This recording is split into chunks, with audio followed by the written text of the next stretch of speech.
Well, hello, everyone. It's Mighty Stream, and I'm going to do your February the 24th spiritual principle a day in a meditation. You can reach me at recoveryofhope21@gmail.com. So I'm greeting you in the dark with a little flashlight. We've been hit pretty bad with an ice storm.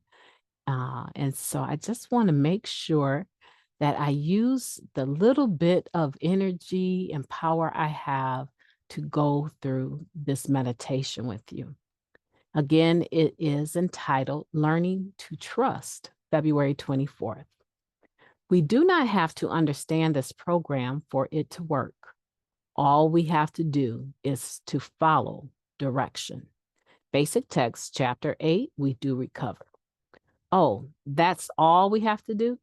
Is it? We mutter to ourselves. I'm supposed to trust these folks and do something I don't understand? Yeah, right. We learn to recognize this voice of our internal cynic. Sometimes we hear from an entire committee of smart behinds living between our ears. Call it what you will, the disease, the committee, or an inner demon. It tries to sabotage our recovery from the start. We learn to talk back to that voice, thank it for sharing, and then seek better counsel from other members. The members we consult may tell us, if you want what we have, do what we do. When we balk at the idea of relying on others, as many of us do, we're reminded that it wasn't so long ago that we hand our money to a stranger, trusting they'd return with drugs. Despite our resistance, we find ourselves desperate enough to follow the lead of those who came before us. Some of us start by nibbling at the edges of their advice. Others swallow it whole. Either way, we can see the value of taking action. We learn to act as if we trust the process, relying on blind faith instead of trying to grasp why and how. Understanding is overrated, a wise new friend suggests. Figure it out is not an NA slogan. It takes a measure of trust for us to come back for a second meeting and then a third. Whether we were inspired by seeing stone cold addicts who turn their lives around or we simply run out of options, it takes courage to take direction. We put one foot in front of the other, taking suggestions from a growing circle of support and trusting that we're moving in the right direction.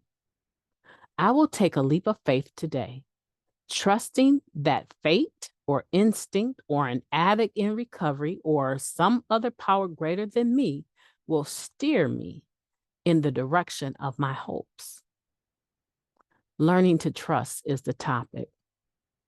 The spiritual principle would be trust, faith, even hope. All of these. Open-mindedness could fit in here as well. Willingness could actually fit in here as well. And you know what? The how of the program, honesty. Because if you honestly look at the fact that our best thinking got us to the point that we came to NA, we would honestly be able to say, I might not be in a position to actually dictate or tell myself how I need to do anything right now. I honestly need some help. And even though it is an act of humility to accept guidance and direction, not even just accept guidance and direction, it is an act of humility to ask for help. But you know how many people have asked for help and not received it? Because somewhere between the asking, the humility that comes along with asking for help, and the actual positioning of one's spirit, their heart and mind to receive the help that they get is a whole nother level of humility. I might ask you for help and I might desperately need it.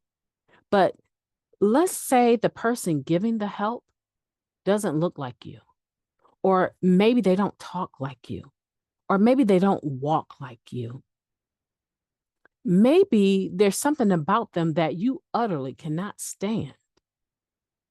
And then all of a sudden, this arrogant individual rises up within me, or you or us, right? Rises up and say, you know what? I might need some help, but I don't need it that bad. I'll keep my eyes open for the next teacher because I'm a student that's ready. Are you?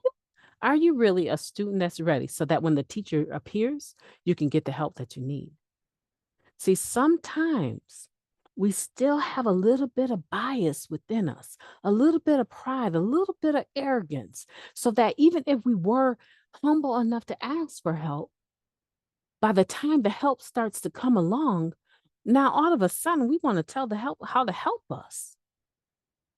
We're not humble at all. That was false humility, because real humility goes along, it goes the whole journey. Oh, that's not to say that sometimes your spirit won't rise up and say, you know what, I don't like how they're talking to me. No, I'm not saying that people should talk to you just any kind of way. And that's not what I'm talking about. I'm talking about what happens between being humble enough to ask for help and trust that help when it comes along the way. What happens? It's nothing more than pride. Absolutely nothing more than pride rising up in whatever masquerade that it might have, whether it be judgment, whether it be hatred, whether it be socialization. It could be so many different things. But I guarantee you, if you ask for help, if you're humble enough to ask for the help, and you remain in that same level of gratitude and humility and appreciation when that help comes, it won't matter. It won't matter who's bringing it to you. You'll be so grateful for the answer and you'll take the suggestion. That's why this meditation says that it takes a lot to ask for help. But mind you, it also takes a lot to receive that help. And then I want to go one step further, just another leap of faith. After I get the help, I get an opportunity to be the help. And I want to tell you, that is a whole different level of humility. Is allowing yourself to be the help, knowing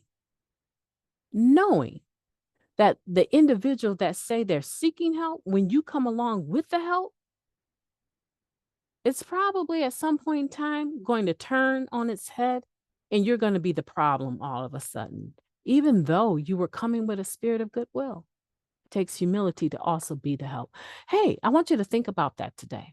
I want you to think about learning to trust in what your process has looked like. And then drop it in the comments below and tell me, how is that going for you? What stage are you in regards to this? Taking direction, asking for it, taking it, and then being able to turn around and give it back freely, what was given to you. I'm anxious to hear from you. I've enjoyed talking to you today, and I am going to be talking to you tomorrow. And imagine that I still have batteries, so we definitely will have a chance to talk tomorrow.